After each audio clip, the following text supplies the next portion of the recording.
Doctor Khalid Khan, आपका एक बार फिर से स्वागत करती हूं भारत 24 के मंच पर। और जब भी हमने विजन ऑफ 2047 की बात की है तो उसमें आपका योगदान सराहनीय रहा है और उसको लेकर लोगों के बीच में आपकी तरफ से बातें भी पहुंचती रही हैं। लेकिन आज क्योंकि माननीय वाइस प्रेसिडेंट साहब हमारे बीच में थे और उन्होंने आपका नाम का भी जिक्र किया, आपकी कंपनी का भी जिक्र किया, सबसे पहले तो मैं उसको लेकर आपसे एक प्रतिक्रिया चाहूँगी कि जो उनकी तरफ से कहा गया उसको पारादीप कैसे देखता है, खालिद साहब कैसे देखते हैं? उनकी तरफ से जो कहा गया उसके लिए तो मेरे पास में वो शब्द नहीं है फ़िलहाल, लेकिन इस बात का गर्व भी है और फ़ख्र भी है कि आज उन्होंने पारादीप को अपने ज़ुबान से रिकॉग्नाइज़ किया और इतने लोग इसको सुन सकेंगे। और इसके लिए सबसे बड़ा जो श्रेय जाता है वो भारत 24 चैनल को जाता है और मेरे बहुत अच्छे दोस्त मनोज जिज्ञासी जी को जाता है, क्योंकि इसी की वजह से ये चीज़ हज़ारों लाखों करोड़ों लोगों के बीच पहुंच सकी। और उनके जो शब्द हैं और जो उन्होंने कहा और जिस तरह से उन्होंने इस बात के ऊपर में जोर दिया कि हमारी देश का जो रॉ मटेरियल है जो हम लोग एक्सपोर्ट कर दे रहे हैं, जिसकी वजह से हम लोग उसको आगे जो और प्रोडक्ट बनाना है वो नहीं बना पाते हैं, उससे हमारे देश का काफ़ी बड़ा नुकसान है। वो चीज़ को हम ज़रूर कंट्रोल करना चाहेंगे ताकि हमारे देश का जो आयरन ओर है या और भी जो स्टील इंडस्ट्री से रिलेटेड रॉ मटेरियल है जो जाता है वो एक्सपोर्ट कम से कम हो, उसके बजाय हम खुद मैन्युफैक्चरर बने, स्टील बनाएं या और उससे रिलेटेड जो भी इंडस्ट्री को ज़रूरत है, हमारे देश को ज़रूरत है, वो करें। और उसी के लिए अब हम इस बार जाके काम करना शुरू करेंगे। और उन्होंने जिक्र भी किया वोकल होना लोकल के लिए, वोकल फॉर लोकल का उन्होंने जिक्र किया है। लेकिन मैं लॉजिस्टिक्स के एरिया की ही आपसे सबसे पहले बात करती हूँ कि जो लॉजिस्टिक का क्षेत्र है वहाँ युवा कैसे अट्रैक्ट हों, आपकी कंपनी उसके लिए किस तरीके से आगे बढ़ती है, और दूसरा यूथ का योगदान लॉजिस्टिक के क्षेत्र में आप किस तरीके से देखते हैं? देखिए, यूथ का योगदान लॉजिस्टिक में बहुत ज़रूरी है और अभी जो आज हम देख रहे हैं, जिस वक्त मैंने लॉजिस्टिक को स्टार्ट किया था या समझा था तो मेरी जर्नी, जैसा मैं पहले भी कह चुका हूँ, कि ओमान से शुरू हुई थी और ओमान में मैंने पेट्रोलियम डेवलपमेंट ऑफ ओमान में काम किया और उस वक्त मेरी उम्र भी ज़्यादा नहीं थी, बहुत ज़्यादा यंग था। और जब कठिनाइयों से और संघर्ष करके उस डेजर्ट में काम करके जो एक्सपीरियंस लिया, तो उसी सोर्स को लेके मैं इंडिया वापस आया और ये मैंने प्लान किया था कि इस सारी चीज़ों को जो उस ज़माने में 80s में इंडिया में नहीं थी, उनको मैंने वहाँ से आने के बाद में इम्प्लीमेंट करने की कोशिश की। And specially in Paradip port, जहाँ पर वैसे भी पहले उतना अच्छा डेवलपमेंट नहीं था और उसको डेवलप करने के लिए, प्रोग्रेस को बढ़ाने के लिए, क्वांटिटी को इंक्रीज़ करने के लिए, शिपिंग में जितना भी इंपोर्ट एंड एक्सपोर्ट कार्गो है उसका टर्न अराउंड फास्ट करने के लिए हमें लेटेस्ट टेक्नोलॉजी क्या इस्तेमाल करना है वो हमने वहाँ पर इम्प्लीमेंट की।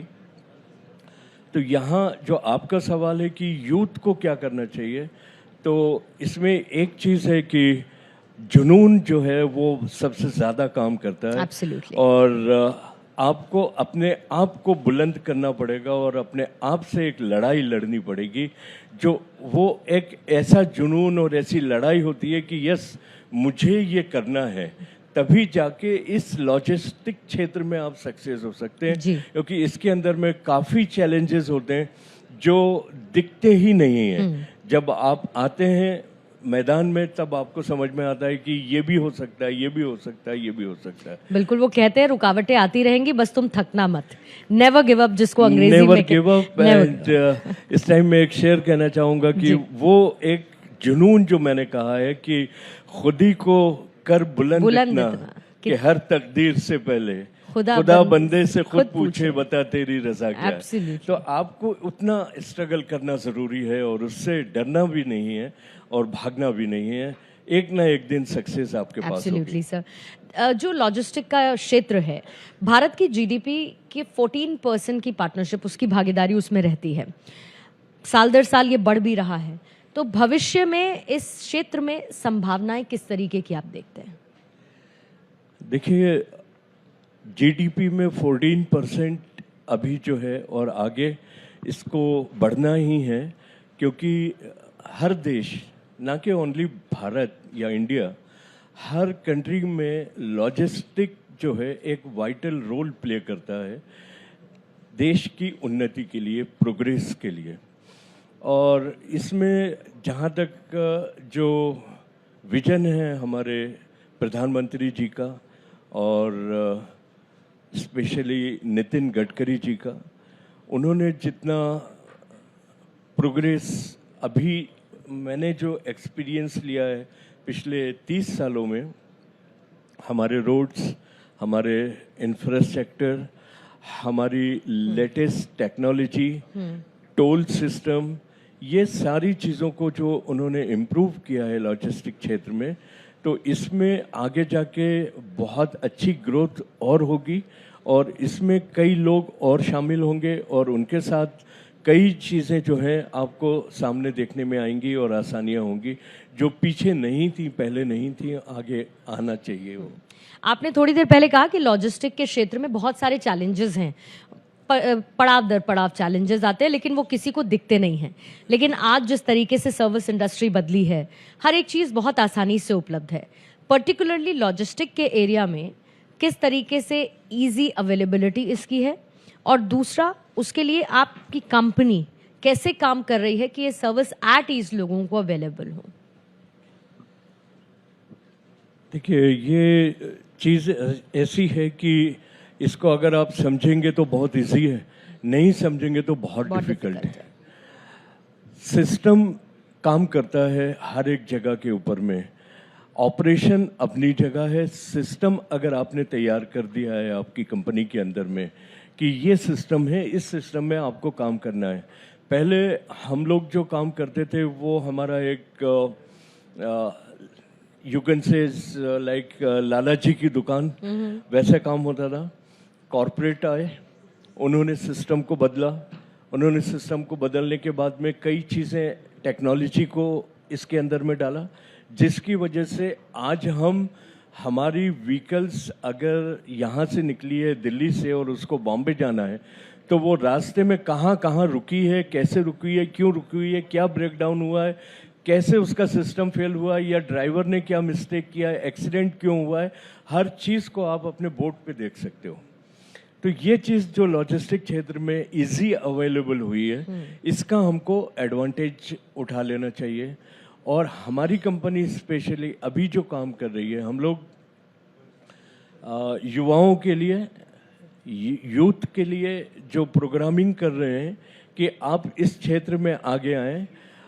असल प्रॉब्लम होता है इन लोगों को, सबसे ज़्यादा जो मैंने महसूस किया है, पढ़ाई लिखाई ख़त्म होने के बाद में लाइक इंजीनियर हो गया या एमबीए हो गया, अगर उसके पास में रिसोर्सेस नहीं है कि वो अपना बिजनेस को स्टार्ट कर सके, वहाँ पर हमारी कंपनी एक बहुत अच्छा ऑप्शन देती है हमारे जितने भी वर्कर्स हैं पहले उनको।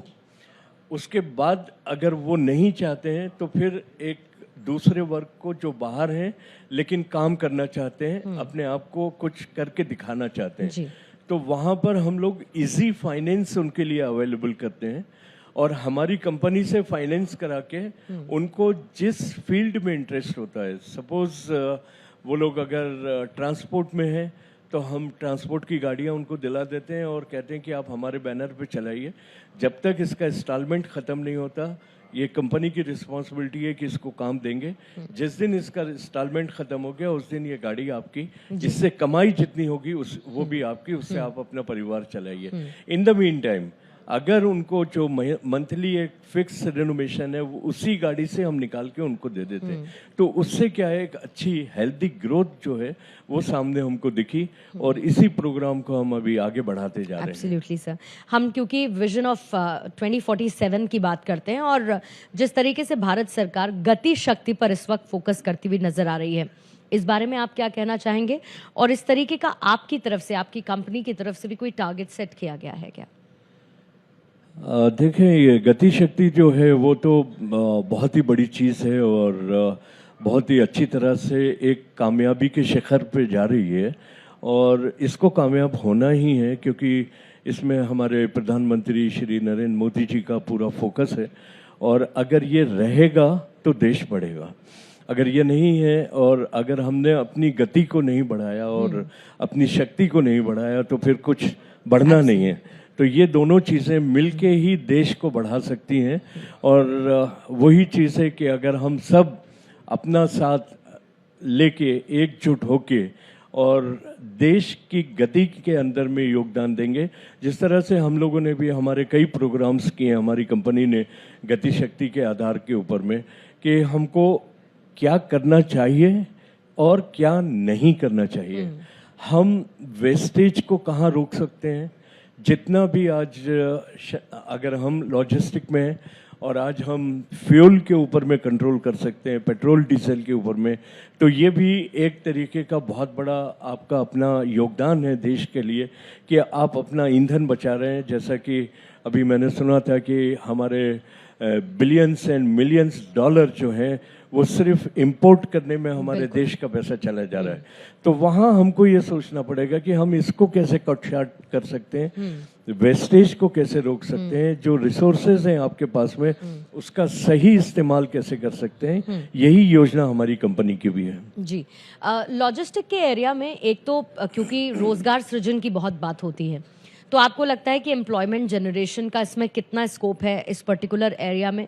और दूसरी तरफ जो इन्वेस्टर्स हैं उनके प्रॉफिट की कितनी संभावना है, क्योंकि जो भी इन्वेस्ट करेगा वो चाहेगा कि वो पैसा तो कमाए। एग्जैक्टली सही कहा आपने कि इन्वेस्टर हमेशा ये चाहेगा कि वो अपने इन्वेस्टमेंट का रिटर्न ऑफ इन्वेस्टमेंट जो है वो चाहेगा। इसके अंदर में रोजगार, जो पहला सवाल था, वो तो एकदम खुला है क्योंकि इसके अंदर लॉजिस्टिक ही एक ऐसा क्षेत्र है कि जहाँ पर स्किल्ड और अनस्किल्ड दोनों ही एक साथ काम कर सकते हैं। And also the salary wise अगर मैं देखूं तो अगर आज जो स्किल्ड हैं उनको दूसरे क्षेत्र में अगर 50,000 रुपया महीना उनको एक पेमेंट आती है महीने की बेसिक, यहाँ पर जो अनस्किल्ड है, पढ़ा लिखा भी नहीं है, लेकिन वो ड्राइवर है और अच्छा ड्राइवर है, तो वो भी 50,000 रुपया कमाता है। तो ये ही एक लॉजिस्टिक क्षेत्र है जिसके अंदर में इस तरह की आपको इक्वलिटी मिलेगी। और इसके अंदर एम्प्लॉयमेंट तो बहुत है क्योंकि ये man power and team intense industry है, तो इसके अंदर में जितना आप मैन पावर लगा सकते हैं लगेगा तो एम्प्लॉयमेंट मिलेगा। आज हमारी कंपनी में हम लोगों ने जब शुरू किया था तो कुछ भी नहीं था, and now today we have reach up to 2,500 employees and goal है कि 10,000 हों। तो ये एक आपको लेके चलना होता है। इसके अंदर में एम्प्लॉयमेंट भी है और प्रॉफिटेबिलिटी तो बहुत अच्छी है जी। अगर आज हम देखें लॉजिस्टिक क्षेत्र में लॉसेस के कहीं चांस नहीं है, क्योंकि ये इंडस्ट्री ऐसी है कि हम लोग मैन्युफैक्चरिंग में नहीं है, हम लोग सर्विस इंडस्ट्री प्रोवाइडर हैं। तो सर्विस प्रोवाइडर में अगर डिमांड है तो इसीलिए उसके हिसाब से उसी हिसाब से प्रॉफिट भी हम लोग उसके अंदर में गेन करते हैं। यहाँ पर लॉस के कोई क्लासेस नहीं होते, क्योंकि मुझे मालूम है कि मेरी कास्ट यहाँ से कोलकाता ले जाने के लिए लॉजिस्टिक को एंड टू एंड सोल्यूशन देने में अगर 5,000 आ रही है तो मैं 5,200 लूंगा, 200 मेरा मार्जिन है, वो कहीं नहीं जाता। एब्सोल्युटली। जी। क्योंकि जैसे कि मैं बार बार जिक्र कर रही हूँ, हम 2047 विजन की बात करते हैं और पिछले कई समय में हमने देखा कि विदेशी धरती पर भी भारत की जो इमेज है वो बहुत मजबूत हुई है। लोग भारत को एक अलग नज़रिए से देखने लगे हैं। आप इसको लेकर क्या सोचते हैं, और ख़ासतौर से जब आप बाहर देशों में काम करते हैं तो भारत की इस मजबूत होती छवि का प्रभाव आपके काम पर, आपके क्षेत्र पर कितना पड़ता है? वेरी वेल, बहुत ही अच्छा सवाल है ये। एक्चुअली मेरा हमेशा से विदेशों में बहुत जाना आना रहा और बचपन से ही मतलब एक ख्वाब जैसा होता था किसी बच्चे का, किसी गांव से निकल के परदेश में जाना। और वहाँ जब मैं फर्स्ट ओमान की जर्नी मैंने किया तो उस टाइम में भी मेरे को भारत की छवि नज़र आई। वहाँ पर मैक्सिमम जो कैटेगरी थी इंडियंस की, वो ज़्यादा लेबर्स थे, मजदूर थे, जो ईंटा लगाना, बिल्डिंग खड़ा करना, कारपेंटर का काम करना, मैसन का काम करना, इस कैटेगरी के लोग भर भर के थे। उसके बाद मैंने दुबई में जब अपना बिजनेस स्टार्ट किया, वहाँ सिनारियो थोड़ा चेंज मुझे मिला। मुझे कुछ इंजीनियर्स मिले, मुझे डॉक्टर्स मिले, मुझे अपग्रेड के लोग मिले जो कि भारत का नाम वहाँ रोशन कर रहे थे। अभी रिसेंटली 5 साल पहले मैंने दुबई में और अपने बिजनेस को इस्टेब्लिश किया, तो वहाँ की सरकार ने, द गवर्नमेंट ऑफ यूएई, उन्होंने इंडियंस को और इंडियन बिजनेसमैन को रिकॉग्नाइज किया एज ए ट्रू बिजनेसमैन। वो एक खिताब भी मुझे दिया गया और वहाँ पर जो हमने लॉजिस्टिक का काम किया दुबई में, उसके लिए हमारे काम को भी काफ़ी सराहा गया। तो बाहर के देशों में, मैं ये गल्फ स्टेट की बात नहीं करता, मैं जर्मनी में भी काम किया। जर्मनी में भी मैंने देखा कि पहले जिस नज़रिए से हमको देखा जाता है था, अब उसमें आज बहुत अलग नज़रिए से देखा जाता है। एंड इनफैक्ट आज की डेट में मेरी स्टडी है, मैं गलत भी हो सकता हूँ, लेकिन अगर मैं ये कहूँ तो गलत नहीं होगा कि अगर यूएस से अगर सारे इंजीनियर्स जितने हमारे भारत के काम कर रहे हैं उनको बुला लिया जाए तो आई थिंक उनका चलना जरा मुश्किल हो जाएगा। बिल्कुल, और इसी पॉजिटिव अप्रोच के साथ भी हमें आगे बढ़ना चाहिए। We are the best, Indians are the best, no doubt about that, no doubt, no dispute and no doubt. All the best sir, thank you so much Khalid ji. हमने इस मुद्दे पर चर्चा की एंड डेफिनेटली आपकी इस बातचीत से जो यूथ है वो बहुत कुछ सीखेगा। Thank you so much. एक बार जोरदार तालियों के साथ खालिद खान जी का धन्यवाद करते हैं। Thank you so much sir.